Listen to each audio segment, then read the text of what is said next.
Welcome to okay మాస్టారు. ఇప్పుడు మీరు చూస్తుంది పెయిడ్ కోర్సులో భాగంగా ఫ్రీ డెమో క్లాసెస్. ఈ క్లాసెస్ మీకు నచ్చినట్లయితే పెయిడ్ కోర్స్ని పర్చేజ్ చేయడానికి ఇప్పుడే ఓకే మాస్టర్ యాప్ని ప్లేస్టోర్ నుండి డౌన్లోడ్ చేయండి. ఓకే మాస్టర్ యాప్ లింక్ ఈ వీడియో డిస్క్రిప్షన్లోను మరియు కమెంట్ సెక్షన్లోనూ ఉంటుంది, గమనించగలరు.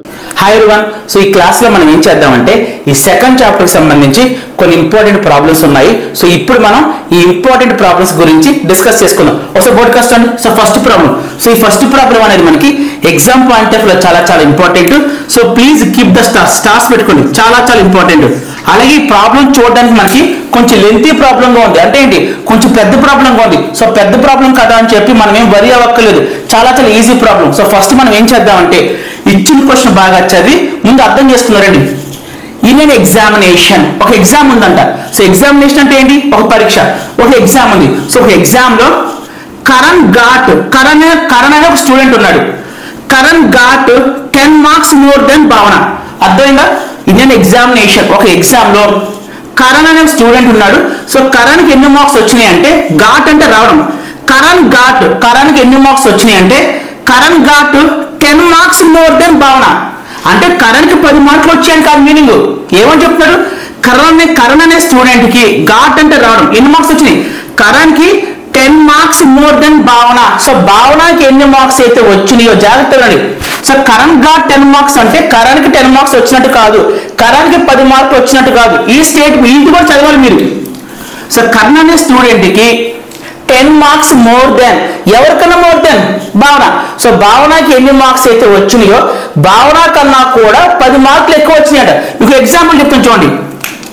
ఇక్కడ కర్ణ ఉన్నాడు, ఇక్కడ భావన ఉన్నారు. ఇక కే అంటే కర్ణ అనుకోండి, సో బి ఫర్ భావన అనుకోండి. సో కర్ణకి ఎన్ని మార్క్స్ వచ్చినాయి అంట, భావనకి ఎన్ని మార్క్స్ అయితే వచ్చినాయో చూడండి. భావనకి ఎన్ని మార్క్స్ అయితే వచ్చినాయో ఆ భావన కన్నా కూడా కరణ్కి 10 మార్కులు ఎక్కువండి. Karan got 10 marks more than Bhavana. భావనకి ఎన్ని మార్కులు అయితే వస్తున్నాయో ఆ మార్కుల కన్నా కూడా కరణ్కి 10 మార్కులు ఇంకా ఎక్కువ వచ్చినాయంట. ఫర్ ఎగ్జాంపుల్ భావనకి 15 మార్కులు వచ్చినాయి అనుకున్నాం, భావన ఘాట్ 15 మార్క్స్. సో భావనకి 15 మార్కులు వచ్చింది. మరి కరణ్కి ఎన్ని మార్కులు వచ్చినట్టు చూడండి. ఇక్కడ Karan got 10 marks more than, ఎవరికన్నా 10 మార్క్స్ మోర్ భావన. సో భావనకి ఎన్ని మార్క్స్ అయితే వచ్చినాయో భావన కన్నా కూడా 10 మార్కులు ఎక్కువ వచ్చినాయి. సో భావన మార్క్స్ ఏం చేయాలి? +10 యాడ్ చేయాలి. సో 15 + 10 ఎంత? 25. సో కరణ్కి 25 వచ్చినట్టు. సో ఈ స్టేట్మెంట్ అర్థమైంది, అర్థం కాలేదా? క్లియర్? ఓకే, నెక్స్ట్ ఇక్కడ రండి, సెకండ్ లైన్ రండి. ఇషా అనే చెప్పి ఇంకో స్టూడెంట్ ఉన్నారు. ఇషాకి ఎన్ని మార్కులు వచ్చాయట? 5 మార్క్స్ లెస్ దెన్ భావన. మళ్ళీ చెప్తున్నాను, ఇషాకి 5 మార్క్స్ వచ్చినట్టు కాదు. Isha ghat 5 marks less than అంటే ఇషాకి 5 మార్క్స్ వచ్చినట్టు కాదు. ఇది మొత్తం చదవాలి. ఇషాకి ఎన్ని మార్కులు వచ్చాయి? 5 marks less than Bhavana. So భావనకి ఎన్ని మార్క్స్ అయితే వచ్చినాయో భావన మార్క్స్ కన్నా కూడా ఒక 5 మార్కులు తక్కువ వచ్చినాయి. ఎవరికి? ఇషాకి. ఎగ్జాంపుల్ చెప్తాను చూడండి. మళ్ళీ ఒక ఎగ్జాంపుల్. ఇక్కడేమో ఇషా ఉన్నారు, ఐ అంటే ఇషా అనుకో, బి అంటే భావన అనుకో. సో మనకి సెకండ్ సెంటెన్స్ ఏమని ఇచ్చారు? ఇషాకి మార్కులు వచ్చినాయి ఎన్ని? Isha ghat 5 marks less than, 5 మార్కులు తక్కువ. ఎవరికన్నా? దాన్ భావన. అంటే భావనకి ఎన్ని మార్కులు అయితే వచ్చినాయో భావన మార్కుల కన్నా కూడా ఒక 5 మార్కులు తక్కువ వచ్చినాయి. ఫర్ ఎగ్జాంపుల్ భావన 15 మార్క్స్ వచ్చినాయి అనుకోండి, భావనకి 15 మార్క్స్ వచ్చాయి. సో ఇషాకి ఎన్ని వచ్చినట్టు? భావనకి అయితే ఎన్ని మార్క్స్ అయితే వచ్చినాయో ఆ భావన మార్క్స్ కన్నా కూడా 5 మార్కులు తక్కువ. సో 5 మార్కులు తక్కువ కాబట్టి -5 చేయాలి. -5. సో 15 - 5 అంతా 10. సో ఇషాకి ఎంత వచ్చినట్టు? 10 మార్క్స్ వచ్చినట్టు. సో మోర్ దెన్ అంటే ప్లస్ చేయాలి, జాగ్రత్త అండి ఇంగ్లీష్ మీడియంలో. సో మోర్ దెన్ అంటే ప్లస్ చేయాలి, దేనికి ప్లస్ చేయాలి? భావనకి ఎన్ని మార్క్స్ అయితే వచ్చినాయో ఆ భావన మార్క్స్ కి +10 యాడ్ చేయాలి. అలాగే లెస్ దెన్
ఉన్నారు కదా, ఎస్, ఆ ముగ్గురు విద్యార్థుల యొక్క మార్కు 170 అంట. అంటే ఏంటి, కరణ మార్క్స్, భావన మార్క్స్, ఇషా మార్క్స్, వీళ్ళు ముగ్గురికి వచ్చే మార్క్స్ మొత్తం కలిపితే ఎంత వస్తాయంట, 170 వచ్చాయంట. నెక్స్ట్, అయినా ఇషాకి వచ్చిన మార్కులు ఎన్ని, అయితే ఇషాకి ఎన్ని మార్కులు వచ్చాయని చెప్పి అడుగుతాడు. ఓకే, ఇప్పుడు నా క్వశ్చన్ ఏంటంటే, మొత్తం ఈ క్వశ్చన్ లో ఎంతమంది స్టూడెంట్స్ ఉన్నారు, ఎంతమంది విద్యార్థులు ఉన్నారు, కర్ణ ఉన్నాడు, రాసుకుందండి. సొల్యూషన్ కరణ్, కే ఫర్ కర్ణ అనుకో, కర్ణ ఉన్నాడు. నెక్స్ట్ భావన ఉంది, బి ఫర్ భావన అనుకో. నెక్స్ట్ ఇంకో స్టూడెంట్ ఉన్నారు, ఎవరు, ఇషా ఉంది. 3 స్టూడెంట్స్ ఉన్నారు. ఓకే, నెక్స్ట్ ఇప్పుడు ఏంటి, కరణ్కి ఎన్ని మార్కులు వచ్చాయంట, 10 marks more than Bhavana. So భావనకి ఎన్ని మార్క్స్ అయితే వచ్చినాయో ఆ మార్క్స్ కన్నా కూడా 10 ఎక్కువ ఎవరికి, కరణ్కి. So Karan is depending on Bhavana, అంతే కదా. భావన మార్క్స్ తెలిస్తే కరణ్ మార్క్స్ తెలిసిపోతాయి. ఇప్పుడు భావనకి 10 మార్క్స్ అనుకోండి, కరణ్కి ఎంత అవుతాయి చెప్పాలి. So Karan marks 10 marks more than భావనకి ఎన్ని మార్క్స్ అయితే వచ్చినాయో దానికన్నా 10 మోర్ దెన్ అంటే ఏం చేయాలి, +10 చేయాలి. ఇది 20 అవుతుంది. అంటే ఏంటి, భావన మార్క్స్ తెలిస్తే కరణ్ మార్క్స్ తెలిసిపోతుంది. సో మనం ఏం చెప్పొచ్చు, కరణ్ ఈజ్ డిపెండింగ్ ఆన్ భావన. కరణ్కి సంబంధించిన మార్క్స్ అనేవి భావన యొక్క మార్క్స్ మీద ఆధారపడి ఉన్నాయి. సో నీకు భావన మార్క్స్ తెలిస్తే కరణ్ మార్క్స్ తెలుస్తుంది. ఈ పాయింట్ మైండ్ లో పెట్టుకో, భావన మార్క్స్ తెలిస్తే కరణ్ మార్క్స్ తెలుస్తుంది. ఓకే, నెక్స్ట్ తీసేది. ఓకే, నెక్స్ట్ ఇక్కడ Isha got 5 marks less than Bhavana. So భావనకి ఎన్ని మార్క్స్ అయితే వచ్చినాయో ఆ మార్క్స్ కన్నా కూడా 5 మార్కులు less than. So less than అంటే ఏం చేయాలి, -5 చేయాలి. సో ఇక్కడ మనకి భావన మార్క్స్ తెలిస్తే ఇషా మార్క్స్ కూడా తెలిసిపోతుంది. ఫర్ ఎగ్జాంపుల్ భావన మార్క్స్ 20 అనుకుందాం, ఇషా మార్క్స్ ఎంత అవుతుంది, ఇషా ఘాట్ అంటే ఏంటి, మార్క్స్ రావడం. ఇషాకి ఎన్ని మార్కులు వచ్చి 5 మార్క్స్ లెస్ దెన్, 5 తక్కువ ఎవరికన్నా, భావన కన్నా. సో భావనకి ఎన్ని మార్కులు అయితే వచ్చినాయో ఆ మార్కుల్లో 5 తక్కువ. సో 5 తక్కువ అంటే ఏం చేయాలి, మైనస్ చేయాలి. సో 20 నుంచి 5 తీసేస్తే అంటే 15. సో ఇక్కడ నీకు భావన మార్క్స్ తెలిస్తే ఇషా మార్క్స్ తెలిసిపోతున్నాయి. ఏంటంటే నీకు భావనకి ఎన్ని మార్క్స్ వచ్చినాయో తెలిస్తే ఇషా మార్క్స్ తెలిసిపోతుంది. సో ఇక్కడ కూడా ఏంటి, Isha marks are depending on Bhavana marks. కర్ణేమో భావన మీద డిపెండ్ అయ్యాడు, ఇషా కూడా మనకి భావన మీద డిపెండ్ అయ్యింది. సో అంటే ఏంటి, మనకి భావన మార్క్స్ తెలిస్తే కరణ మార్క్స్ తెలిసిపోతాయి, ఇషా మార్క్స్ కూడా తెలిసిపోతుంది. ఇక్కడ మెయిన్ పర్సన్ ఎవరు, వీళ్ళు ముగ్గురులో కూడా మెయిన్ పర్సన్ ఎవరు, మీరు చెప్పాలి. భావన మెయిన్ పర్సన్. ఎందుకు మెయిన్ పర్సన్, ఎందుకంటే నీకు భావన మార్క్స్ తెలిస్తే కరణ మార్క్స్ తెలిసిపోతున్నాయి. ఏంటి, భావనకి ఎన్ని మార్కులు అయితే వచ్చినాయో ఆ మార్కుకి +10 యాడ్ చేస్తే కరణ మార్క్స్ వస్తాయి. అలాగే భావనకి ఎన్ని మార్క్స్ వచ్చినాయో తెలిస్తే నీకు ఇషా మార్క్స్ కూడా తెలిసిపోతుంది. ఏం చేయాలి, భావన మార్క్స్ నుంచి -5 చేస్తే ఇషా మార్క్స్ వచ్చేస్తాయి. So here main important person ఎవరంటే భావన. సో భావన మార్క్స్ తెలిస్తే నీకు కరణ మార్క్స్ తెలిసిపోతున్నాయి, ఇషా మార్క్స్ తెలిసిపోతుంది. అయితే మనకి ఇచ్చిన ప్రాబ్లం లో భావన మార్క్స్ ఏమని చెప్పాడా, భావనకి ఇన్ని మార్కులు వచ్చాయి ఎక్కడని చెప్పాడా, చూడండి. అసలు మనకి ఎక్కడో కూడా భావనకి ఇన్ని మార్కులు వచ్చాయని చెప్పి ఎక్కడ చెప్పాల. అయితే మనం ఏం చేద్దామంటే భావనని మనం X అనుకుందాం, భావనకి వచ్చిన మార్క్స్ X అనుకుందాం. అయితే ఇక్కడ కొంతమంది స్టూడెంట్స్ ఒక డౌట్ రావచ్చు, ఏమని, సార్ భావనని ఎందుకు X అనుకోవాలి, కర్ణ X అనుకోవచ్చు కదా, ఇషాన్ X అనుకోవచ్చు కదా, మీ డౌట్ రావచ్చు. అయితే మీరు ఏం చేయాలంటే ఈ ముగ్గురులో మెయిన్ పర్సన్ ఎవరైతే వాళ్ళ మార్క్స్ మాత్రం మనం X అనుకోవాలి. ఈ పాయింట్ మీరు మైండ్ లో పెట్టుకోండి. ఈ ఒక్క ప్రాబ్లంకే కాదు, నెక్స్ట్ మనం చేసే ప్రాబ్లమ్స్ లో ఎప్పుడైనా సరే ఇచ్చిన పర్సన్స్ లో మెయిన్ పర్సన్ ఎవరైతే ఉంటారో ఆ పర్సన్ యొక్క మార్క్స్ నే మనం X అనుకోవాలి. ఈ ముగ్గురులో మెయిన్ పర్సన్ ఎవరు, X. ఎందుకు భావన ఎందుకు మెయిన్ పర్సన్ అయింది, భావన మార్క్స్ తెలిస్తే కర్ణ మార్క్స్ తెలుస్తాయి, అలాగే భావన మార్క్స్ తెలిస్తే ఇషా మార్క్స్ తెలుస్తుంది. సో వీళ్ళిద్దరూ కూడా మనకి భావన మీద డిపెండ్ అయ్యారు, అందుకే భావన మనకి మెయిన్ ఇంపార్టెంట్ పర్సన్ అయింది. సో మెయిన్ ఇంపార్టెంట్ పర్సన్ కాబట్టి దీనిని X అనుకున్నాను. అర్థమైంది, అర్థం కలదా. సో ఇప్పుడు మనకి భావన మార్క్స్ తెలిసిపోయి ఎన్ని, X. సో భావనకు వచ్చిన మార్కులు X. నెక్స్ట్ ఇక్కడ ఇప్పుడు మనం కరణ్కి ఎన్ని మార్క్స్ వచ్చినా రాద్దాం. ఎన్ని వచ్చినాయి కరణ్కి, Karan got 10 marks more than Bhavana. So భావనకి ఎన్ని మార్కులు అయితే వచ్చినాయో దానికన్నా 10 మార్క్స్ ఎక్కువ. భావన ఇంత మనం చేసాం, భావనకి ఎన్ని మార్క్స్ అయితే వచ్చినాయో దానికి మనం +10 యాడ్ చేసాం కదా. సో భావనకి ఎన్ని మార్క్స్ అయితే వచ్చినాయో దానికి +10 యాడ్ చేస్తే ఏమవుతుంది, 10 మార్క్స్ మోర్ దెన్ భావన అవుతుంది. క్లియర్. నెక్స్ట్ ఇప్పుడు ఇషా మార్క్స్ రాద్దాం. ఇషా మార్క్స్ ఏమని చెప్పాడు మనకి, Isha ghat 5 marks less than. So less than అంటే మైనస్ చేయాలి. సో ఎవరికన్నా, భావన కన్నా. సో భావనకి ఎన్ని మార్క్స్ అయితే వచ్చినాయో ఇదే కదా X కదా భావనకు వచ్చిన మార్క్స్. సో భావనకి ఎన్ని మార్క్స్ అయితే వచ్చినాయో ఆ మార్క్స్ కన్నా కూడా 5 marks less than, so 5 marks less than కాబట్టి -5 చెయ్యండి. సో అర్థమైంది అర్థం కదా? ఇందాక మీకు 2 ఎగ్జాంపుల్స్ చెప్పాను కదా, 2 ఎగ్జాంపుల్ ఒకసారి గుర్తొచ్చుకొని ట్రై చేయండి. క్లియర్గా అర్థమైందా? సో ఇంగ్లీష్ మీడియం వాళ్ళు ఏం చేస్తారంటే మోర్ దాన్ అంటే ప్లస్ అని గుర్తుపెట్టుకోండి, లెస్ దాన్ అంటే మైనస్ అని గుర్తుపెట్టుకోండి. అయితే ఇప్పుడు నా దగ్గర కరణ్ మార్క్స్ ఉన్నాయి, భావన మార్క్స్ ఉన్నాయి, ఇషా మార్క్స్ కూడా ఉన్నాయి. మళ్ళీ ఇక్కడ రండి, ఇఫ్ ట్రయో లాస్ట్ సెంటెన్స్ దగ్గర రండి. ఇఫ్ ట్రయో అంటే 3 మెంబర్స్, ముగ్గురు స్టూడెంట్స్ అని చెప్పి అర్థం. ఇఫ్ ట్రయో గెట్, వీళ్ళు ముగ్గురికి కలిపి టోటల్ ఆఫ్ 170, వీళ్ళు ముగ్గురు మార్కులు కలిపితే 170 వస్తుందంట. ఇప్పుడు అదే అర్థం, వీళ్ళు ముగ్గురు మార్కులు కలిపేద్దారండి. ఆల్రెడీ ఇక్కడ కరణ్ మార్క్స్ ఏమో ఒకసారి, ఇక్కడ కరణ్ మార్క్స్ ఏమో x+10, ఇక్కడ భావన మార్క్స్ ఏమో x, ఇక్కడ ఇషా మార్క్స్ ఏమో x-5. సో లాస్ట్ సెంటెన్స్ మనకి ఏం చెప్పాడు? ఇఫ్ ట్రయో, మళ్ళీ చెప్పిన ట్రయో అంటే 3 members.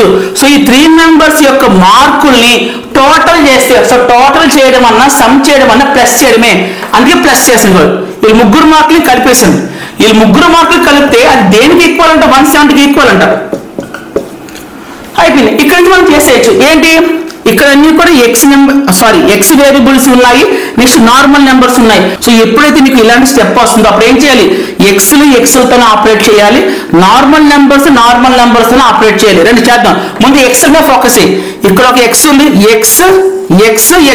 So X plus X ఎంత చెప్పాలి? ఎక్స్ ప్లస్ ఎక్స్ ఎంత? 2x.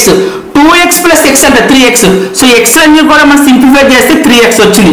ఇక్కడ దాకా అర్థమైందా? ఓకే, నెక్స్ట్ ఇప్పుడు నార్మల్ నెంబర్స్ లో ఫోకస్ చేయి. అంటే ఏంటి? వేరియబుల్స్ కానీ ఆల్ఫాబెట్స్ కానీ, ఎక్స్ అనేది ఆల్ఫాబెటే కదా. సో ముందు మనం ఏం చేయాలి? ఎప్పుడైనా ఇలాంటి స్టెప్స్ వచ్చినప్పుడు మ్యాథ్స్ లో, సో ఆల్ఫాబెట్స్ మీద ఫోకస్ చేయాలి. ఆ తర్వాత ఏం చేయాలి? నెంబర్స్ మీద ఫోకస్ చేయాలి. ఇప్పుడు నెంబర్స్ మీద ఫోకస్ చేద్దామండి. ఇక్కడ 10 ఉంది చూడండి, ఇక్కడ +10 ఉంది. జాగ్రత్త చూడండి, ఇక్కడ +10 ఉంది, నెక్స్ట్ ఇక్కడ -5 ఉంది, ఇక్కడ +10 ఉంది, ఇక్కడ -5. ఇంకా నెంబర్స్ ఏం లేవు కదా. సో ఇప్పుడు మీరు చెప్పండి, ప్లస్ మైనస్ ఉంటే ఏం చేయాలి? ఆల్రెడీ మీకు హోల్ నెంబర్స్ అనే చాప్టర్ లో స్టార్టింగ్ లో కొన్ని బేసిక్స్ చెప్పాను. సో ఆ బేసిక్స్ లో ఏం చెప్పాను? ప్లస్ మైనస్ ఉంటే ఏం చేయాలి చెప్పాలి? సబ్ట్రాక్షన్ చేయాలి. Very good. సో 10 నుంచి 5 తీసేస్తే ఎంత అండి? 5. అయిపోయింది, ఎక్కడ అవ్వలేదు. సో ప్లస్ మైనస్ ఉన్న, మైనస్ ప్లస్ ఉన్న సబ్ట్రాక్షన్ చేయాలి. ఆ తర్వాత ఏం చేయాలి? ఈ రెండు నెంబర్లో బిగ్గర్ నెంబర్ ఏదైతే ఉంటుందో దాన్ని గుర్తు పెట్టుకోవాలి. ఇక్కడ 10, 5 ఈ రెండు నెంబర్లో బిగ్గర్ నెంబర్ ఏంటి? పెద్ద సంఖ్య ఏంటి? ప్లస్ కదా. సో దానికి సంబంధించి గుర్తు పెట్టుకోవాలి. సో మనకి +5 వచ్చింది. ఇక్కడ 3x + 5 మొత్తం ఇదంతా సింప్లిఫై చేస్తాం. నెక్స్ట్ ఇక్కడ = ఉంది, = పెట్టు. నెక్స్ట్ ఇక్కడ 170 ఉంది, 170 రైట్. సో అర్థమైంది అర్థం కాలేదా? నెక్స్ట్ మనం ఏం ఫైండ్ అవుట్ చేయాలి? అంటే ఓన్లీ ఎక్స్ మాత్రమే ఫైండ్ అవుట్ చేయాలి. కానీ ఇక్కడ ఎక్స్ కాకుండా ఎక్స్ట్రా వాల్యూస్ ఏమున్నాయంటే, అన్నెసరీ వాల్యూస్ ఏమున్నాయంటే +5 ఉంది, 3 ఉంది. సో మనం ఏం చేద్దాము? మనకు కావాల్సిన ఎక్స్ ఇటువైపు ఉంచేసి రిమైనింగ్ ఏవైతే మనకు అవసరం లేదో ఆ వాల్యూస్ అన్ని కూడా మనం ఆపోజిట్ సైడ్ మూవ్ చేద్దాము. సో ఆపోజిట్ సైడ్ మూవ్ చేసే ప్రాసెస్ లో +లేమో మైనస్ కింద కన్వర్ట్ అవుతాయి, మైనస్లేమో ప్లస్ కింద కన్వర్ట్ అవుతాయి, ఇంటూలేమో డివిజన్ కింద కన్వర్ట్ అవుతాయి, డివిజన్లేమో ఇంటూ కింద కన్వర్ట్ అవుతాయి. సో ఫస్ట్ మనం ఏం చేద్దాం అంటే ఈ +5 అని పంపిద్దాం. ఇక్కడ 3x లాగా ఉంచు. ఈ +5 అంటే పంపిస్తున్నాం కాబట్టి ఇక్కడ ఏమి ఉండదు, ఓన్లీ = ఉంటుంది. ఇక్కడ ఆల్రెడీ 170 ఉంది. ఈ +5 వెళ్తే ఏమవుతుంది? -5 అవుతుంది. Very good. Next so 3x = 170 - 5 అంతనే చెప్పాలి, 165. సో 3x అన్నా చెప్పాలి, 3x అన్నా మాట్లాడాలి, 3x అన్నా 3 × x అన్నా ఒకటి. ఆల్రెడీ మీకు లాస్ట్ క్లాసెస్ లో చెప్పాను. సో = 170, 165. మళ్ళీ మనం ఏం ఫైండ్ అవుట్ చేయాలి? ఓన్లీ ఎక్స్ మాత్రం ఫైండ్ అవుట్ చేయాలి. కానీ ఇక్కడ ఎక్స్ కాకుండా ఎక్స్ట్రా 3 ఉంది. సో 3 అటువైపు మూవ్ చేస్తే ఏమవుతుందంటే డివిజన్ లోకి వస్తుంది. ఇక్కడ చేస్తేనే దట్ ఇంప్లైస్ ఆల్రెడీ ఇక్కడ 3 అటు పంపిస్తాం కాబట్టి ఓన్లీ ఎక్స్ మాత్రం మిగులుతుంది. సో ఎక్స్ = ఆల్రెడీ ఇక్కడ 165 ఉంది. సో ఈ 3 అటువైపు వెళ్ళిపోతే ఏమంటే డివిజన్ లోకి వెళ్తుంది. సో డివిజన్ రాయడం అన్నా /3 రాయడం అన్నా రెండు ఒకటే. అర్థమైంది అర్థం కదా? ఓకే, నెక్స్ట్ మీరు ఏం చేయాలంటే ఈ 165 ని 3తో భాగాహారం చేసి 3తో డివిజన్ చేసి కోషంట్ వాల్యూ ఏదైతే వస్తుందో, భాగఫలం విలువ ఏదైతే వస్తుందో అది ఇక్కడ రాసుకోవాలి. అయితే ఇక్కడ షార్ట్ కట్ ఉంది. ఆ షార్ట్ కట్ ఏంటంటే కింద నీకు ఏ టేబుల్ అయితే ఉందో ఆ టేబుల్ చదువు. సో ఫస్ట్ ఏం చేయాలి? ఒక డిజిట్ తీసుకో, 1 డిజిట్ తీసుకో. సో 3 టేబుల్లో 1 రాదు కాబట్టి 2 డిజిట్స్ తీసుకోవాలి. సో 3 టేబుల్ 16 వచ్చేదా చదవాలి. సో 3 టేబుల్ 16 ఎక్కడ వస్తుంది? 5 టైమ్స్ వస్తుంది. 3 5s ఎంత? 15. బట్ ఇక్కడ 16 ఉంది. 16 - 5 అంటే 1 మిగిలిపోతుంది కాబట్టి ఆ 1 ఇక్కడ పెట్టుకోండి. సో 3 టేబుల్ 15 వచ్చిందా చదువు 3 5 15. సో మనకి x ఈక్వల్ ఎంత వచ్చిందని x ఈక్వల్ టు 55 వచ్చింది. నేను మళ్ళీ చెప్తాను, నేను చెప్పిన షార్ట్ కట్ మీకు కన్ఫ్యూజన్ గా ఉంటే మీరు ఏం చేస్తారు, సింపుల్ గా డివిజన్ చేసేసి ఆ వచ్చే కోషంట్ వాల్యూ ఇక్కడ చెప్పండి, ఇక్కడ రాయండి, మీకు కూడా 55 వస్తుంది. ఇక్కడ దాకా అర్థమైందా? సో మనకి x వాల్యూ వచ్చేసింది. నెక్స్ట్ మనం ఏం ఫైండ్ అవుట్ చేయమన్నాడు, దెన్ ఏం ఫైండ్ అవుట్ చేయాలి, what is the marks obtained by Isha. ఇషాకి ఎన్ని మార్క్స్ వచ్చినాయో ఫైండ్ అవుట్ చేయమన్నాడు. ఇషాకి వచ్చే మార్క్స్ ఏంటి, ఇదే కదా ఇషా, ఐ అంటే ఏంటి ఇషాకి వచ్చే మార్క్స్ ఏంటి x-5. సో మనం ఇప్పుడు x-5 ఫైండ్ అవుట్ చేయాలి. So Isha is equal to x-5. So x అంటే ఎంత 55. అంటే ఏంటి, ఈ ప్రాబ్లం లో నీకు x కనబడిన చోట నువ్వు 55 పెట్టుకోవచ్చు. సో x బదులు నేను 55 పెట్టాను. నెక్స్ట్ ఇక్కడ -5 పెట్టాను, ఇక్కడ 5 ఉంది 5 లో పెట్టాను. సో 50 - 5 ఎంత అండి 50. ఇది ఆన్సర్. సో అర్థమైంది, అర్థం కదా, చాలా ఈజీ ప్రాబ్లం అండి. సో ఈ ప్రాబ్లమ్స్ మెయిన్ ఇంపార్టెంట్ థింగ్ ఏంటంటే మెయిన్ ఇంపార్టెంట్ పర్సన్ ఎవరో ఆ పర్సన్ పట్టుకో ఫస్ట్, నీకు తెలియాలి. ఇచ్చిన ప్రాబ్లం, ఈ ప్రాబ్లం కాదు, నెక్స్ట్ నేను చేసే ప్రాబ్లమ్స్ లో కూడా మనం ఫస్ట్ ఏం ఐడెంటిఫై చేయాలంటే ఉన్న పర్సన్స్ లో మెయిన్ ఇంపార్టెంట్ పిల్లర్ ఎవరు, పర్సన్ ఎవరు అది పట్టుకోవాలి. ఆ మెయిన్ పర్సన్ తెలిస్తే రిమైనింగ్ పర్సన్ సంబంధించిన డీటెయిల్స్ అన్ని కూడా మనకు వచ్చేస్తుంది. ఆ మెయిన్ పర్సన్ మనం ఎక్స్ అనుకోవాలి. సో అర్థమైనా అర్థం కదా. నెక్స్ట్ ప్రాబ్లం ఒకసారి బోర్డుకి వస్తుంది. So second problem. సో ఈ సెకండ్ ప్రాబ్లం కూడా మనకి ఎగ్జామ్ పాయింట్ ఆఫ్ లో చాలా important. So please keep the stars పెట్టుకోండి, చాలా ఇంపార్టెంట్. సో ఫస్ట్ మనం ఏం చేద్దామంటే ఇచ్చిన క్వశ్చన్ బాగా చదివి అర్థం చేసుకున్నారండి. రాజేష్ వెయిట్ గురించి చెప్తాడు. వెయిట్ అంటే ఏంటి, బరువు. అంటే రాజేష్ ఎంత వెయిట్ ఉన్నాడు ఏంటి అని చెప్పి మాట్లాడుతున్నాడు. సో రాజేష్ వెయిట్ ఎంత అంటే is 5 kg less than Ram weight. అర్థమైందా? సో రాజేష్ వెయిట్ ఎంత ఉందంట, రామ్ వెయిట్ ఎంతైతే ఉంటుందో ఆ వెయిట్ కన్నా కూడా Rajesh weight 5 kg less than. అంటే ఏంటి చూడండి ఒకసారి, ఇక్కడ రాజేష్ ఉన్నాడు, ఇక్కడేమో రామ్ ఉన్నాడు. సో మన ఫస్ట్ సెంటెన్స్ ఏమని చెప్తున్నాడు, రాజేష్ వెయిట్ అనేది 5 kg లెస్ దెన్ 5 kg తక్కువ ఎవరికన్నా than Ram weight. So Ram weight ఎంతైతే ఉంటుందో ఆ రామ్ వెయిట్ కన్నా కూడా Rajesh weight 5 kg less. For example Ram weight 25 అనుకోండి, మరి రాజేష్ వెయిట్ ఎంత అవుతుంది, Rajesh weight is 5 kg less than Ram wait.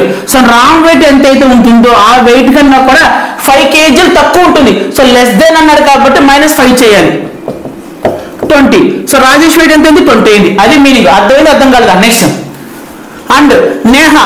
ఇప్పుడు నేహా గురించి మాట్లాడతాడు. Neha weight. So Neha weight అనేది is 3 kg more than 3 kg ఎక్కువ ఎవరికన్నా కూడా రామ్ వెయిట్. సో సేమ్ ఇక్కడ ఏం చేద్దాం, ఈసారి నేహా పెడదాం. ఇక్కడ నేహా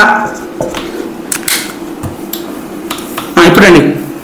సో నేహా వెయిట్ అనేది is 3 kg more than 3 kg ఎక్కువ ఎవరికన్నా Ram weight. So Ram weight ఎంతైతే ఉంటుందో ఆ వెయిట్ కన్నా కూడా నేహా వెయిట్ అనేది 3 kg ఎక్కువ. For example Ram weight 17 kg అనుకున్నాం, Ram weight 17 kg. So Neha weight ఎంత అవుతుంది, నేహా వెయిట్ అనేది 3 kg మోర్ దెన్ అంటే ఎక్కువ. సో 3 kg ఎక్కువ ఎవరికన్నా Ram weight. So Ram weight 17 కాబట్టి నేహా వెయిట్ ఎంత అవుతుంది 3 kg ఎక్కువ. అంటే దీనికి +3 కలపాలి అంటే 20 kg. సో నేహా వెయిట్ ఎంత వచ్చింది 20 kg. సో ఇది మీనింగ్. అర్థమైందా? సో రాజేష్ వెయిట్ అనేది రామ్ వెయిట్ కన్నా కూడా 5 kg less then. So less than అంటే ఏం చేయాలి, మైనస్ చేయాలి. అలాగే నేహా వెయిట్ అనేది 3 kg ఎక్కువ ఎవరికన్నా Ram weight. So more than అంటే ఏం చేయాలి, ప్లస్ చేయాలి. Next if the weight of 3 is 103 kg. అంటే ఏంటి, ఈ ముగ్గురు యొక్క వెయిట్స్ మనం ఒకవేళ సమ్ చేస్తే ప్లస్ చేస్తే ఎంత వస్తుందంటే 103 kg వస్తుందంట. Next then find Ram weight. అయితే రామ్ వెయిట్ ఎంత అని చెప్పి అడుగుతాడు. ఇప్పుడు తెలుగు గురించి చూడండి. రాజేష్ అనే ఒక వ్యక్తి ఉన్నాడు, ఒక పర్సన్ ఉన్నాడు. సో ఆ పర్సన్ యొక్క బరువు గురించి మాట్లాడుతున్నాడు. రాజేష్ బరువు అంట రాము బరువు కన్నా 5 kg తక్కువ. రాము బరువు ఎంతైతే ఉంటుందో ఆ రాము బరువు కన్నా కూడా రాజేష్ బరువు 5 kg తక్కువ. నెక్స్ట్ అదే విధంగా నేహా బరువు. ఇప్పుడు నేహా బరువు గురించి చెప్తున్నాడు. ఏమని, నేహా బరువు రాము బరువు కన్నా కూడా 3 kg ఎక్కువ. రాము బరువు ఎంతైతే ఉంటుందో దానికన్నా 3 kg ఎక్కువ ఎవరు, నేహా బరువు. నెక్స్ట్ ఇక్కడ ముగ్గురు బరువులు 103 కేజీలు అయినా వీళ్ళు ముగ్గురు యొక్క బరువును ఒకవేళ ప్లస్ చేస్తే ఎడిషన్ చేస్తే 103 వస్తుందంట. అయినా రాము బరువు ఎంత? ఇప్పుడు మొత్తం ఈ క్వశ్చన్ లో ఎంతమంది వ్యక్తులు ఉన్నారు, ఎంతమంది పర్సన్స్ ఉన్నారు? ఎంతమంది ఉన్నారు పర్సన్స్? 3 పర్సన్స్ ఉన్నారు. ఎవరెవరు చెప్పండి? ఒకటేమో రాజేష్ ఉన్నాడు, నెక్స్ట్ ఇంకెవరున్నారు? రాము ఉన్నాడు, నెక్స్ట్ ఇంకెవరున్నారు? నేహా ఉంది. ఓకే, ఇప్పుడు నా క్వశ్చన్ ఏంటంటే వీళ్ళు ముగ్గురులో మోస్ట్ ఇంపార్టెంట్ పర్సన్ ఎవరు? మీరు ఒకసారి క్వశ్చన్ చదివి చెప్పండి. వీళ్ళు ముగ్గురులో కూడా మోస్ట్ ఇంపార్టెంట్ పర్సన్ ఎవరు? చూడండి ఒకసారి. Rajesh weight is 5 kgs less than Ram weight. So Ram weight ఎంత అయితే ఉంటుందో ఆ వెయిట్ కన్నా కూడా రాజేష్ వెయిట్ 5 kgs లెస్. అంటే మీకు రామ్ వెయిట్ తెలిస్తే రాజేష్ వెయిట్ తెలుస్తుంది, తెలియదా? ఎస్ తెలుస్తుంది. ఎందుకు? ఈ వెయిట్ కన్నా కూడా ఈ weight 5 kgs less. So Rajesh is depending on Ram weight తెలిస్తే రాజేష్ వెయిట్ తెలిసిపోతుంది. ఇదిగోండి, Rajesh weight is 5 kg less than Ram weight ఎంత అయితే ఉంటుందో ఆ వెయిట్ లో నుంచి -5 చేస్తే మీకు రాజేష్ వెయిట్ వచ్చేస్తుంది. సో ఇక్కడ Rajesh is depending on Ram. Next, Neha weight is 3 kgs more than Ram weight. So Ram weight ఎంత అయితే ఉంటుందో ఆ వెయిట్ కన్నా కూడా 3 kgs మోర్. అంటే నీకు రామ్ వెయిట్ తెలిస్తే ఆ రామ్ వెయిట్ కి +3 పెడితే నీకు నేహా వెయిట్ వచ్చేస్తుంది. సో రాజేష్ వెయిట్ వచ్చి రామ్ వెయిట్ మీద డిపెండ్ అయ్యి ఉంది, అలాగే నేహా వెయిట్ కూడా మనకి రామ్ వెయిట్ మీద డిపెండ్ అయ్యి ఉంది.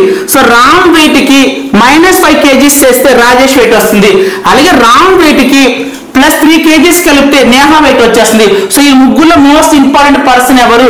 రాము. ఎందుకు? రామ్ మనకి వెయిట్ తెలిస్తే, రామ్కు సంబంధించిన బరువు తెలిస్తే మనకి రాజేష్ బరువు తెలుస్తుంది, నేహా బరువు తెలుస్తుంది. సో ఎప్పుడైనా పాయింట్ గుర్తుపెట్టుకో, మనకి క్వశ్చన్ లో ఎంతమంది పర్సన్స్ అయితే ఉంటారో, ఎంతమంది వ్యక్తులు అయితే ఉంటారో ఆ వ్యక్తులు మోస్ట్ ఇంపార్టెంట్ పర్సన్ ఎవరైతే అవుతారో ఆ పర్సన్ సంబంధించిన బరువు మనం ఏమనుకోవాలి? X అనుకోవాలి. So here Ram weight is X. So Ram weight X అయిపోయింది. మరి రాజేష్ వెయిట్ ఎంత అవుతుంది? చూడండి, రాజేష్ వెయిట్ అనేది 5 kgs less than. So less than అంటే ఏం చేయమని చెప్పాను? -5 చేయాలి. దేంట్లో నుంచి? రామ్ వెయిట్ నుంచి. సో రామ్ వెయిట్ X ఉంది. సో దీంట్లో నుంచి మనం ఏం చేయాలి? 5 kg లెస్ దాన్ అంటే -5 చేయాలి. సో మనకి రాజేష్ వెయిట్ వస్తుంది. నా focus Neha's weight. So Neha weight మీద ఫోకస్ చేద్దాం. సో నేహా వెయిట్ అనేది 3 kg more than. So more than ఏం చేయాలి? ప్లస్ చేయాలి. దేనికి? Ram weight. So Ram weight కి +3 పెట్టాలి. సో ఇదేమో రాజేష్ వెయిట్, ఇదేమో రామ్ వెయిట్, ఇదేమో నేహా వెయిట్. ఇది రాజేష్ బరువు, ఇది రామ్ బరువు, ఇది నేహా బరువు. అయితే ఇక్కడ రండి మళ్ళీ. ఇఫ్ ద వెయిట్ ఆఫ్ 3, ఈ ముగ్గురు యొక్క వెయిట్ ని ప్లస్ చేస్తే ఎంత వస్తుందంట? 103 వస్తుంది. సో మన ప్రాబ్లం లో ఏదైతే చెప్పాడో అదే ఇక్కడ రాద్దాం. వీళ్ళు ముగ్గురు యొక్క బరువుల్ని, వీళ్ళు ముగ్గురు యొక్క వెయిట్స్ మనం ప్లస్ చేస్తే ఎంత వస్తుంది? 103 వస్తుంది. సో ప్లస్ చేద్దామండి. X - 5 X + 3. సో ఈ ముగ్గురు యొక్క వెయిట్స్ ని ఏం చేయమంటున్నాం? ప్లస్ చేయాలి. ఎందుకంటే ప్లస్ పెట్టేసాను. సో ప్లస్ చేసి ఎంత వస్తుందంట? 103 వస్తుందంట. సో ఇందాక చెప్పాను, మళ్ళీ చెప్తున్నాను. సో ఏదైనా స్టెప్ లో మీకు ఆల్ఫాబెట్స్ ఉండి నెంబర్స్ ఉంటే నీ ఫోకస్ ఫస్ట్ ఏం చేయాలి? ఆల్ఫాబెట్స్ మీద చేయాలి. సో ఆల్ఫాబెట్స్ తో ఆపరేట్ చేయాలి, నార్మల్ నెంబర్స్ తో ఆపరేట్ చేయాలి. సో ఇక్కడ ఒక X ఉంది, ఇక్కడ ఒక X ఉంది, ఇక్కడ ఒక X ఉంది. సో X + X ఎంత అండి? X + X 2X, 2X + X అంటే 3X. సో ఇక్కడ నాకు ఆన్సర్ 3X వచ్చింది. సో X లో అయిపోయినాయి కదా. No focus on normal numbers. So normal numbers తో ఫోకస్ చేయి. ఇక్కడేమో -5 ఉంది, ఇదిగోండి ఇక్కడేమో -5 ఉంది, ఇక్కడ +3 ఉంది. సో మైనస్ ప్లస్ ఉంటే ఏం చేయాలి చెప్పాలి? మైనస్ ప్లస్ ఉంటే ఏం చేయాలి? సబ్ట్రాక్షన్ చేయాలి. సబ్ట్రాక్షన్ చేసి రెండు నెంబర్లు ఏదైతే బిగ్గర్ నెంబర్ ఉంటుందో ఆ బిగ్గర్ నెంబర్ యొక్క సైన్ పెట్టాలి, గుర్తు పెట్టాలి. సో సబ్ట్రాక్షన్ చేయాలి. 5 నుంచి 3 తీసేస్తే ఎంత? 2. నెక్స్ట్ ఏం చేయాలి? ఈ రెండిట్లో బిగ్గర్ నెంబర్ అంటే చూసుకోవాలి. 5 బిగ్ అవుతుందా 3 బిగ్ అవుతుందా? 5 బిగ్ అవుతుంది. సో ఆ బిగ్ నెంబర్ గుర్తు ఏదైతే ఉంటుందో ఆ గుర్తు ఇక్కడ రాసుకోవాలి. -2 వచ్చింది. సో ఇక్కడ మనకి -2 వచ్చింది. సో ఇదంతా మనం సింప్లిఫై చేస్తే మనకి ఎంత వచ్చిందంటే 3x - 2 వచ్చింది. నెక్స్ట్ ఇక్కడ ఈక్వల్ టు లా పెట్టండి. నెక్స్ట్ ఇక్కడ 103 లా రాయండి. అర్థమైందా? అర్థం కదా? నెక్స్ట్ మనం ఏం ఫైండ్ అవుట్ చేయాలి? ఎక్స్ మాత్రమే ఫైండ్ అవుట్ చేయాలి. సో ఎక్స్ట్రా వాల్యూస్ ఏమన్నా అన్నెసెసరీ వాల్యూస్ ఉన్నాయి. -2 ఉంది, 3x అంటే 3 × x. సో 3 × కూడా ఉంది. సో మనం అన్నెసెసరీ వాల్యూస్ మనకి ఏవైతే అవసరం లేదో, మనకి ఏవైతే ఉపయోగపడవో ఆ వాల్యూస్ అన్ని కూడా ఆపోజిట్ సైడ్ పంపిద్దాము. సో ఫస్ట్ -2 అంటే పంపిద్దామండి. సో ఈ -2 పంపిస్తే ఇక్కడ ఓన్లీ 3x ఉంటుంది. సో 3x సో -2 వెళ్ళిపోయింది కదా, okay is equal to already ఇక్కడ 103 ఉంది. సో ఈ -2 అటు పక్క వెళ్తే +2 అవుతుంది. So 3x is equal to 103 + 2 ఎంత అంటే 105. నెక్స్ట్ సో 3x అన్నా చెప్పాలి, 3x అన్నా 3 × x అన్నా ఒకటే is equal to 105. Next so 3 into మనం ఫైండ్ అవుట్ చేసింది కేవలం x మాత్రమే కావాలి మనకి, కానీ x కాకుండా ఎక్స్ట్రా 3 ఇంటూ ఉంది. సో 3 ఇంటూను కూడా మనం ఆపోజిట్ సైడ్ మూవ్ చేద్దాము. So into values opposite side వెళ్ళినప్పుడు డివిజన్ లోకి వస్తాయి. సో 3 ఇంటూ అటు పంపిస్తున్నాం కాబట్టి ఓన్లీ x మాత్రమే ఉంటుంది. So x is equal to 105/3. So division లోకి వెళ్ళడం అన్న /3 రాయడం వల్ల రెండు ఒకటే. సో ఇప్పుడు మీరు ఏం చేయాలంటే 105 3తో భాగాహారం చేసి డివిజన్ చేసి కోషంట్ వాల్యూ ఏదైతే వస్తుందో, భాగఫలం ఏదైతే వస్తుందో అది మీరు ఇక్కడ రాసుకోవాలి. అయితే షార్ట్ కట్ ఉంది, మనం షార్ట్ కట్ ఉపయోగించాలండి. సో ఇక్కడ ఏముంది 3 ఉంది. సో కింద ఏదైతే ఉందో ఆ టేబుల్ రీడ్ చేయాలి, ఆ ఎక్కువ మీరు చదవాలి. సో ఫస్ట్ మీరు ఏం చేయాలంటే ఈ నెంబర్లో ఉన్న ఫస్ట్ డిజిట్ తీసుకోవాలి. సో 3 టేబుల్ లో 1 వస్తుంది, అసలు రాదు, స్మాల్ కదా రాదు. సో 1 అనేది 3 కన్నా స్మాల్ కాబట్టి 3 టేబుల్ లో 1 రాదు. సో అలాంటి సిచ్యువేషన్స్ లో నువ్వు 2 డిజిట్స్ తీసుకోవచ్చు. సో ఇప్పుడు 10 అయింది. సో 3 టేబుల్ లో 10 ఎప్పుడు వస్తుంది? 3 3s are 9. Very good. 3 3s are 9. 3 3s are 9, but అక్కడ ఉంది 10. సో 10 - 9 అంటే 1. సో 1 అనేది 5 ముందు వచ్చేస్తుంది, అంటే ఏంటి 15 అవుతుంది. సో 3 టేబుల్ లో 15 ఎన్నిసార్లు వస్తుంది? 5 టైమ్స్. సో మనకి x వాల్యూ ఎంత వచ్చింది? x ఈజ్ ఈక్వల్ టు 35 వచ్చింది. మీరు ఒకవేళ డివిజన్ చేసినా సరే మీకు కోషంట్ వాల్యూ ఎంతే వస్తుంది, అర్థమైందా? సో మనకి x వాల్యూ వచ్చేసింది. నెక్స్ట్ మనం ఏం ఫైండ్ అవుట్ చేయమన్నాడు చూడండి ఒకసారి, క్వశ్చన్ లో చూడండి ఒకసారి మనం ఏం ఫైండ్ అవుట్ చేయమన్నాడు, మళ్ళీ ఏం క్యాలిక్యులేట్ చేయమన్నాడు. Then find Ram weight, Ram బరువు కనుక్కోమని చూడండి. అయినా రామ్ బరువు ఎంత చూడండి, రామ్ బరువు ఎంత? ఇది రాజేష్ బరువు, ఇది రామ్ బరువు, ఇది నేహా బరువు. మనకు కావాల్సింది రామ్ బరువే కదా. సో రామ్ బరువు ఎంత? Ram is equal to x, అంతే కదా, రామ్ బరువు అంతా x. సో మనకి x ఎంత వచ్చింది? 35 అయిపోయింది. సో అర్థమైందా, అర్థం కాలేదా? నెక్స్ట్ ప్రాబ్లం ఒకసారి బయటకు వస్తుంది. So third problem. సో ఇందాక చెప్పిన 2 ప్రాబ్లమ్స్ కన్నా కూడా ఈ ప్రాబ్లం చాలా చాలా ఇంపార్టెంట్. సో మీరు ఏమని పెట్టుకుంటారంటే మోస్ట్ ఇంపార్టెంట్ ప్రాబ్లం అని చెప్పి రాసుకోండి, చాలా చాలా ఇంపార్టెంట్. సో ఫస్ట్ మనం ఏం చేద్దామంటే ఇచ్చిన క్వశ్చన్ బాగా చదివి అర్థం చేసుకున్నాం రండి. రామ్ ఘాట్, సో రామ్ అనే ఒక స్టూడెంట్ ఉన్నాడంట. చూడండి, రామ్ ఘాట్ 8 మార్క్స్. సో రామ్కు సంబంధించిన మార్క్స్ గురించి చెప్తున్నాడు. ఏమని? Ram got 8 marks more than Shyam in examination. అంటే ఏంటి? ఒక ఎగ్జామ్ జరిగిందంట, ఆ ఎగ్జామ్ లో రామ్కు వచ్చిన మార్కుల గురించి చెప్తున్నాడు. రామ్కి ఎన్ని మార్కులు వచ్చినాయంట? Ram got 8 marks more than, 8 మార్కులు ఎక్కువ ఎవరికన్నా? శ్యామ్ కన్నా కూడా. అంటే ఏంటి? శ్యామ్కి ఎన్ని మార్కులు అయితే వచ్చినాయో ఆ మార్కుల కన్నా కూడా రామ్ మార్కులు ఎన్ని ఎక్కువ? 8 ఎక్కువ. సో శ్యామ్ మార్కులు ఎన్నైతే వచ్చినాయో ఆ శ్యామ్ మార్క్స్ కి నువ్వు +8 చేస్తే నీకు ఎవరి మార్కులు వస్తాయి? రామ్ మార్క్స్ వస్తాయి. సో మనకి రామ్ అనేవాడు శ్యామ్ మార్క్స్ మీద డిపెండ్ అయ్యాడు, అంతే కదా. సో నీకు శ్యామ్ మార్కులు తెలిస్తే, శ్యామ్కి వచ్చిన మార్కులు తెలిస్తే ఆ మార్కులకి +8 పెడితే మనకి ఏమొస్తుంది? రామ్ మార్కులు వస్తుంది. So here Ram marks are depending on Shyam marks. So అర్థమైందా? నెక్స్ట్ సెంటెన్స్ రండి. అనిల్, ఇప్పుడు అనిల్ గురించి చెప్తున్నాడు. అంటే ఏంటి? అనిల్కి వచ్చిన మార్క్స్ గురించి చెప్తున్నాడు. అనిల్ ఘాట్, అనిల్కి మార్కులు వచ్చినట్టు ఎన్ని? Anil ghat 4 marks more than. So Anil కంటే ఎన్ని మార్కులు వచ్చినాయి? 4 మార్క్స్ ఎక్కువ అంట ఎవరికన్నా కూడా? రామ్ కన్నా కూడా. సో రామ్కి ఎన్ని మార్కులు అయితే వచ్చినాయో ఆ రామ్కి వచ్చిన మార్కుల కన్నా కూడా అనిల్ మార్కులు 4 ఎక్కువ అంట. అంటే ఏం చేయాలి? మన రామ్కి ఎన్ని మార్కులు అయితే వచ్చినాయో ఆ మార్కులకి నువ్వు +4 కలిపితే నీకు అనిల్ మార్క్స్ వచ్చేస్తుంది. అర్థమైందా? So here Anil marks are depending on Ram marks. So పైన ఏంటి? Ram marks are depending on Shyam marks. So కింద ఏంటి? Anil marks are depending on Ram marks. So అర్థమైంది, అర్థం కల్లా. Next, if all 3 of them, ముగ్గురు కలిపి got 128 మార్క్స్. సో మనం రామ్ మార్క్స్ ని, శ్యామ్ మార్క్స్ ని, అనిల్ మార్క్స్ ని, ఆ ముగ్గురు మార్క్స్ మనం కలిపితే 128 మార్క్స్ వస్తాయంట. Clear? Next, find Ram marks. అయితే రామ్కి ఎన్ని మార్కులు వచ్చినా కనుక్కోమన్నాడు. సో అర్థమైంది, అర్థం కదా. మీరు ఎవరైనా చేయగలం అనుకుంటే మాత్రం వీడియో పాజిటివ్ పెట్టి చేసేయండి. సో ఇప్పుడు తెలుగు మీడియం చూడండి, నాకు తెలిసి తెలుగు మీడియం కూడా అర్థమైంది కదా. అయినా సరే ఒకసారి చెప్తాను, జాగ్రత్తగా. ఒక పరీక్షలో ఒక ఎగ్జామ్ జరిగిందంట, ఒక పరీక్ష జరిగిందంట. ఓకే, ఆ పరీక్షలో రామ్కి వచ్చిన మార్క్స్ గురించి చెప్తున్నాడు. ఎంత? సో రామ్ మార్క్స్ అనేవి శ్యామ్ కన్నా కూడా 8 మార్కులు ఎక్కువ. సో శ్యామ్కి ఎన్ని మార్కులు అయితే వచ్చినాయో ఆ మార్కుల కన్నా కూడా రామ్కి వచ్చిన మార్కులు ఎన్ని ఎక్కువ? 8 మార్క్స్ ఎక్కువ. అంటే నీకు శ్యామ్కి ఎన్ని మార్క్స్ అయితే వచ్చినాయో ఆ మార్క్స్ కి 8 కలిపితే నీకు రామ్ మార్క్స్ వచ్చేస్తాయి. క్లియర్? నెక్స్ట్ ఇక్కడ అనిల్. మళ్ళీ ఇప్పుడు అనిల్కి వచ్చే మార్క్స్ గురించి చెప్తాడు. ఏమని చెప్తాడు? అనిల్ అదే పరీక్షలో, అంటే వీళ్ళిద్దరు ఏ ఎగ్జామ్ అయితే రాశారో అనిల్ కూడా అదే ఎగ్జామ్ రాశాడు. సో ఇప్పుడు అనిల్కి వచ్చే మార్క్స్ గురించి చెప్తాడు. అనిల్ అదే పరీక్షలో రామ్ కన్నా 4 మార్కులు ఎక్కువ పొందినాడు. సో రామ్కి ఎన్ని మార్కులు అయితే వస్తున్నాయో ఆ మార్క్స్ కన్నా కూడా అనిల్కి వచ్చే మార్క్స్ ఎన్ని? 4 ఎక్కువ. సో మనకి రామ్ మార్కులు తెలిస్తే అనిల్ మార్క్స్ తెలిసిపోతుంది. క్లియర్. నెక్స్ట్, ముగ్గురికి కలిపి 128 మార్కులు వచ్చినాయి. అయితే వీళ్ళు ముగ్గురు మార్కులు మనం కలిపితే టోటల్ గా మనకి 128 మార్క్స్ వచ్చింది. అయితే రామ్కి వచ్చిన మార్కులు ఏమి? సో ఫస్ట్ మనం ఏం చేద్దామంటే ఈ ప్రాబ్లం లో how many persons are there, ఎంతమంది స్టూడెంట్స్ ఉన్నారు, ఎంతమంది విద్యార్థులు ఉన్నారు? 3 స్టూడెంట్స్ ఉన్నారు. సో ఆ 3 స్టూడెంట్స్ రాద్దాం. రామ్ అనే ఒక స్టూడెంట్ ఉన్నాడు. నెక్స్ట్ శ్యామ్ అనే ఒక స్టూడెంట్ ఉన్నాడు. నెక్స్ట్ అనిల్ అనే ఒక స్టూడెంట్ ఉన్నాడు. సో ఫస్ట్ మనం ఏం చేయాలంటే ఈ ముగ్గురులో మోస్ట్ ఇంపార్టెంట్ పర్సన్ ఎవరో కనుక్కోవాలి.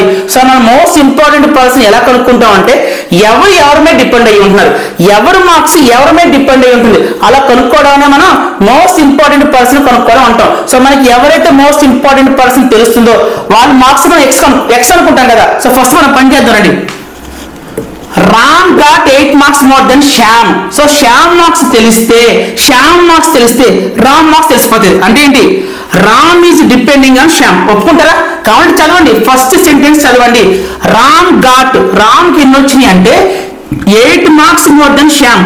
శ్యామ్కి ఎన్ని మార్కులు అయితే వచ్చినాయో శ్యామ్ కన్నా కూడా 8 మార్క్స్ ఎక్కువ, +8.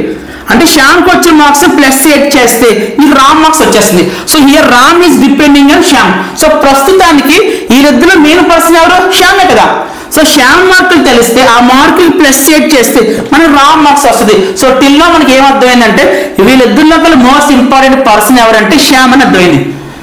నెక్స్ట్ ఇక్కడ అనిల్ గురించి చెప్పాడు. Anil got 4 marks more than Ram marks. So మనకి రామ్ మార్క్స్ ఎన్నైతే వచ్చినాయో దానికి 4 మార్క్స్ ఎక్కువ. ఎవరికి? అనిల్కి. So Anil is depending on Ram. జాగ్రత్త అండి, మనకి రామ్ అనేవాడు శ్యామ్ మీద డిపెండ్ అయ్యాడు, అలాగే అనిల్ అనేవాడు ఏం చేశాడు? మనకి రామ్ మీద డిపెండ్ అయ్యాడు. కాబట్టి పాయింట్ చదవండి. Anil got 4 marks more than, అనిల్కి 4 మార్కులు ఎక్కువ వచ్చాయి ఎవరికన్నా కూడా దెన్ రామ్ కన్నా కూడా. సో నీకు రామ్ మార్కులు తెలిస్తే ఆ రామ్ మార్క్స్ కి ఏం చేయాలి? +4 కలిపితే నీకు ఎవరి మార్క్స్ వస్తాయి? అనిల్ మార్క్స్ వస్తాయి. So Ram is depending on Shyam, అలాగే Anil is depending on Ram. అంటే మనం ఏం చేయాలి? నీకు శ్యామ్ మార్కులు తెలిసి, జాగ్రత్త అండి, శ్యామ్ మార్కులు తెలిస్తే ఆ శ్యామ్ మార్కులకి +8 చేస్తే ఎవరి మార్కులు వస్తాయి?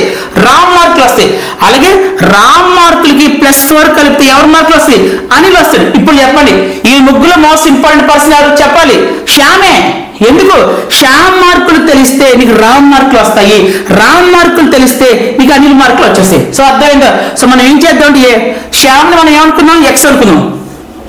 శ్యామ్ ఎక్స్ అనుకుందాం. నెక్స్ట్ రామ్ మార్క్స్ ఏమవుతుంది? శ్యామ్ మార్క్స్ కన్నా కూడా రామ్ మార్క్స్ 8 ఎక్కువ, 8 మోర్ దెన్ అంటే ఏంటి? +8 చేయాలి. So x +8. సో మనకి రామ్ మార్క్స్ కూడా తెలిసిపోయింది. నెక్స్ట్ అనిల్ దగ్గర రండి. సో అనిల్ మార్క్స్ ఎన్ని? రామ్ మార్కుల కన్నా, రామ్కి వచ్చిన మార్కుల కన్నా +4 ఎక్కువ. సో రామ్కి ఎన్నైతే మార్కులు వచ్చినాయి దానికి +4 కలపండి. సో ఇక్కడ రామ్ మార్కులు ఎన్ని? x +8. సో దీనికి +4 కలపాలి. ఇప్పుడు చెప్పండి, x +8 +4 అంటే ఎంతండి? x +12 కదా. సో x +8 +4 అన్నా x +12 అన్నా రెండు ఒకటి. నేను ఏం చేశాను? 8 +4 చేశాను, 12 అయిపోయింది. సో ఇవేమో ఎవరి మార్క్స్? ఇవి రామ్ మార్క్స్. మరి ఇది ఎవరిది? శ్యామ్ మార్క్స్. మరి ఇవి ఎవరివి? అనిల్ మార్క్స్. సో ఇప్పుడు ఎక్కడ రండి. If all 3 of them got 128 marks together అంటే ఏంటి? ఈ ముగ్గురు మార్కులను కలిపితే 128 వస్తాయంట. మనం ఏం చేద్దాం? ఇప్పుడు వాళ్ళు ముగ్గురు మార్కులు కలిపేద్దారండి. ఇక్కడేమో x +8 ఎవరివి? రామ్ మార్క్స్ వేసాను, తర్వాత x వేసాను, ఎవరి? శ్యామ్ మార్క్స్ వేసాను, తర్వాత అనిల్ మార్కులు వేద్దాం, x +12 వేసాను. సో ఈ ముగ్గురు ఏం చేయాలి? all 3 of them got 128 marks together అంటే ఏం చేయాలి? ప్లస్ చేయాలి. సో ఇక్కడ ఒక ప్లస్ పెట్టేశాను, ఇక్కడ ప్లస్ పెట్టేశాను, ముగ్గురు మార్క్స్ కలిపేశాను. సో కలిపేస్తే ఎంత వస్తుందంట? ఎంత అని చెప్పాడు? 128 చెప్పాడు. సో ఇక్కడ నుంచి మనకు వచ్చి ఇక్కడ మనం ఏం చేయాలి? ఏదైనా స్టెప్ లో ఆల్ఫాబెట్స్ అలాగే నార్మల్ నెంబర్స్ ఉంటే ఫస్ట్ నువ్వు ఆల్ఫాబెట్స్ తోనే ఏం చేయాలి? ఆపరేట్ చేయాలి. నార్మల్ నెంబర్స్ తోనే ఆపరేట్ చేయాలి. రండి, x plus x, x plus x 2x, 2x plus x 3x. సో ఎక్స్లన్నీ కూడా సింప్లిఫై చేస్తే నాకు 3x వచ్చింది. నా focus on numbers. So numbers లో ఫోకస్ చేద్దాం. ఇక్కడ +8 ఉంది, ఇక్కడ +12 ఉంది. ఇదిగోండి ఇక్కడ +8 ఉంది, ఇదిగోండి ఇక్కడ +8 ఉంది, నెక్స్ట్ ఇక్కడ +12 ఉంది. సో మీరు చెప్పాలి, ఆల్రెడీ నేను సెకండ్ చాప్టర్ చెప్పినప్పుడు స్టార్టింగ్ క్లాస్ కొన్ని బేసిక్స్ చెప్పాను. ఏమని చెప్పాను? ప్లస్ ప్లస్ ఉంటే ఏం చేయాలి? మాట్లాడాలి. ప్లస్ ప్లస్ ఉంటే ఎడిషన్ చేయాలి, ఎడిషన్ చేసి ప్లస్ గుర్తు పెట్టాలి. సో 8 + 12 ఎంత? 20. సో ఎడిషన్ చేసి ప్లస్ గుర్తు పెట్టాలి, +20. సో మనం ఇదంతా కూడా సింప్లిఫై చేసి మనకి ఎంత వచ్చిందంటే 3x + 20 వచ్చింది. ఈజ్ ఈక్వల్ టు ఇలా పెట్టండి. సో 128 128 రాయండి. నెక్స్ట్ మనం ఏం చేయాలి? ఎక్స్ వాల్యూ మాత్రం ఫైండ్ అవుట్ చేయాలి. కాబట్టి మనకి ఏ వాల్యూస్ అయితే అవసరం లేదో, మనకి ఇక్కడ ఏ వాల్యూస్ అవసరం లేదు, +20 అవసరం లేదు, 3 అవసరం లేదు. ఆ రెండు వాల్యూస్ మనం ఏం చేద్దాం? ఆపోజిట్ సైడ్ మూవ్ చేద్దాం. అంటే ఏంటి? ఈ రెండు కూడా మనకి లెఫ్ట్ హ్యాండ్ సైడ్ ఉన్నాయి కాబట్టి ఈజ్ ఈక్వల్ కి ఇటువైపు ఉన్న దాన్ని లెఫ్ట్ హ్యాండ్ సైడ్ అంటారు, ఈజ్ ఈక్వల్ కి అవతల వైపు ఉన్న దాన్ని రైట్ హ్యాండ్ సైడ్ అంటారు. సో ఈ రెండు వాల్యూస్ మనం ఆపోజిట్ సైడ్ మూవ్ చేద్దాము. సో ఫస్ట్ మనం ఏం చేద్దాం? +20 పంపిద్దామండి. సో +20 ఇటువైపు వెళ్తే ఏమైంది? -120, సారీ -20 అవుతుంది. సో 3x లాగా రాయండి. ఇక్కడ 128 128 లాగా ఉంది. ఇక్కడ +20 వెళ్తే ఉంది -20 అవుతుంది. Again so 3x is equal to ఎంత అవుతుంది? 128 - 20 ఎంత? 108. సో 3x అన్న 3 × x అన్న ఒకటి గుర్తు పెట్టుకోండి. సో మళ్ళీ నేను ఇక్కడ ఎక్స్ట్రా స్టెప్ రాయిక కనబడుతుంది మీకు. సరే ఇక్కడ రాస్తా. సో ఇక్కడ రాసిస్తారండి. 3x అన్న 3 × x అన్న ఒకటే. సో ఇప్పుడు నేను ఏం చేయాలి? మనకు కావాల్సిన ఓన్లీ x వాల్యూ మాత్రమే కావాలి కాబట్టి ఇక్కడ x కాకుండా ఎక్స్ట్రా అతుక్కొని ఏముంది? 3 ఉంది. సో ఆ 3 అటు పంపించేద్దాం. సో ఇంటూ వాల్యూస్ అటువైపు వెళ్తున్నప్పుడు డివిజన్ లోకి వస్తుంది. సో 3 తీసేస్తాం కాబట్టి ఓన్లీ x మాత్రమే ఉంది. So x is equal to 108/3. మీరేం చేయాలి? సో డివిజన్ చేసేసి కోషంట్ వాల్యూ రాయండి. బట్ నేనైతే షార్ట్ కట్ ఉపయోగిస్తాను. సో ఫస్ట్ 1 తీసుకుంటాను. సో 1 ఈజ్ స్మాలర్ దెన్ 3 కాబట్టి 2 డిజిట్స్ తీసుకోవాలి. స్మాల్ అయినప్పుడు మాత్రమే 2 డిజిట్స్ తీసుకోండి. అదర్వైజ్ ఒక డిజిట్ తోనే మీరు చూసుకోండి. సో 3 టేబుల్ 10 ఎప్పుడు వస్తుందంటే 3 టైమ్స్ వస్తుంది. 3 3s 9, బట్ ఇక్కడ 10 ఉంది, ఇంకా 1 రిమైండర్ ఉంది. సో 1 అనేది ఇక్కడ వస్తుంది కాబట్టి 18 అయింది. So 3 table 18 6 times. That implies x is equal to 36 వచ్చింది. మీరు భాగాహారం చేసిన డివిజన్ చేసిన మీకు కోషంట్ వాల్యూ 36 వస్తుంది కాబట్టి చెక్ చేసుకోండి. అర్థమైందా? సో మనకి x వాల్యూ వచ్చేసింది. Now what he asked to calculate. మనం ఏం క్యాలిక్యులేట్ చేయమన్నాడు? Find Ram marks. రామ్ కి ఎన్ని మార్కులు వచ్చినాయి? సో ఇక్కడ రామ్ మార్క్స్ ఏంటి కదా? రామ్ మార్క్స్ అని x + 8, శ్యామ్ మార్క్స్ అడిగితే మీరు x వేసుకోవాలి. అదే అనిల్ మార్క్స్ అడిగితే x + 12 వేసుకోవాలి. సో మనం ఏం క్యాలిక్యులేట్ చేయమన్నాడు? రామ్ మార్క్స్ అడిగారు కాబట్టి ఇదిగోండి Ram marks x + 8. So Ram is equal to x + 8. So ఇక్కడ x ఉంది కదా, సో x బదులు 36 వేసుకోవచ్చా? వేసుకోవచ్చు. x ఈజ్ ఈక్వల్ టు 36 అంటే మీనింగ్ ఏంటి? మీకు x ఎక్కడైతే x కనబడుతుందో x ప్లేస్ లో 36 వేసుకోవచ్చు. ఇదిగోండి 36 + 8. మీరు చెప్పండి 36 + 8 ఎంత? 44. సో 44 అనేవి రామ్కి వచ్చిన మార్క్స్. సో అర్థమైందా? అర్థం కాలేదా? సో ఈ క్లాస్ లో నేను చెప్పిన first problem, second problem, third problem, ఈ 3 ప్రాబ్లమ్స్ కూడా మనకి exam point of view, Navodaya exam కానివ్వండి, సైనిక్ ఎగ్జామ్ కానివ్వండి, రాష్ట్రీయ మిలిటరీ స్కూల్స్ ఎగ్జామ్ కానివ్వండి, సో 3 ఎగ్జామ్స్ పాయింట్ ఆఫ్ వ్యూలో ఈ క్వశ్చన్స్ అనేవి, ఈ క్వశ్చన్స్ అని కాదు కానీ ఈ మోడల్ క్వశ్చన్స్ అనేవి చాలా చాలా ఇంపార్టెంట్. అలాగే మనం రేపటి నుంచి థర్డ్ చాప్టర్ స్టార్ట్ చేద్దాము. సో ఈ క్లాస్ అందరికీ అర్థమైంది చెప్పనుకుంటున్నాను. Thank you so much and by.